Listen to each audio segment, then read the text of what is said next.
Simpleng suman recipe ang lulutuin natin sa araw na ito. Una ay magluluto muna ako ng latik. Maglagay ng 500 ml ng coconut cream sa kawali. Hayaan lang ng kumulo ito.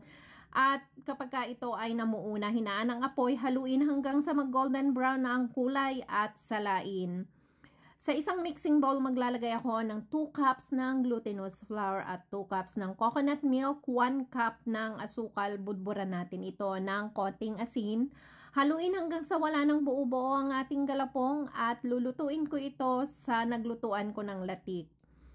Lutuin lang natin ito sa katamtamang lakas ng apoy. Haluin hanggang sa tuluyang maluto. Magsalab ng dahon ng saging. I-brush ito ng coconut oil. Maglagay ng 2 hanggang 3 kutsara ng ating galapong. 1 kutsara ng ube, halaya at 1 teaspoon ng latik. Ibalot natin ito ng pahaba at irolyo ng pabilog. Itupi ang magkabilang dulot. Isalansan sa isang steaming tray.